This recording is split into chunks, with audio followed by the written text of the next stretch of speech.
গাড়ীখন লৈ গৈ থাকোঁতে হঠাৎ ৰাস্তাত গাড়ীখন বেয়া হ'ল।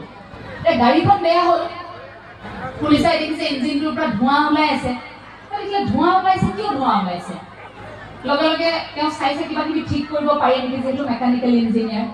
তাৰপিছত পৰা নাই, অকণমান আগলৈ গ'ল, গেৰেজ এটা দেখিলে, বোলে এই গেৰেজটোতে যাওঁচোন, তাতে মেকানিক থাকিব, মই ভাল কৰিবলৈ দিওঁ। গেৰেজটোত থকা এগৰাকীক মাতি আনিলে, মেকানিক এগৰাকীক মাতি আনি কৈছে গাড়ীখন চোৱাচোন এবাৰ।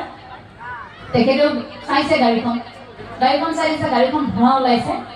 অকণমান কিবা কিবি দুই এটা কৰিলে, খুব কম সময়ৰ কাম।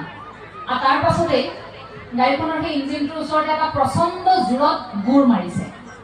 এইফালে মেকানিকেল ইঞ্জিনিয়াৰজনে ভাবিছে কি আচৰিত, গাড়ীখনৰ গুৰটো কিয় মাৰিছে? গুৰটো মাৰি আকৌ লগে লগে চাবিটো তেওঁৰ হাতত দি কৈছে এতিয়া গাড়ীখন চলাওক। তেওঁ ভাবিছে কি গুৰটো মাৰি দিয়াৰ লগে লগে গাড়ীখন চলিব নে, কিনো কথা কয়। তাৰ যি কি নহওক ষ্টাৰ্ট দি চালে, গাড়ীখন চলিছে। তেওঁ আচৰিত হ'ল যে বা ইমান পটককে কিবা এটা কৰিছে, অকণমান কিবা কিবি কাষতে থকা ৱেৰবিলাক চুলে, চোৱাৰ পিছত গুৰ এটা মাৰি দিয়াৰ লগে গাড়ীখন ঠিক হ'ল। বাৰু যি কি নহওক, তেখেতক ক'লে যে বোলে কিমান টকা হ'ল এতিয়া কওক। তেওঁ কৈছে ৫,০০০ টকা। আৰে তুমি ইমান অকণমান কাম গুৰ এটা মাৰিছা আৰু অকণমান কিবা কিবি কৰিছা, তাতে ৫,০০০ টকা হ'লে কিয় ৫,০০০ টকা হ'ল?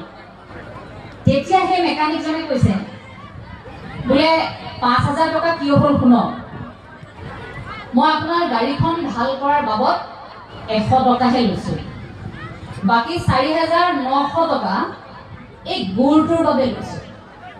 কিমান জোৰত কেনেকৈ গুৰটো মাৰিলে গাড়ীখন চলিব সেইটো মোৰ দক্ষতা।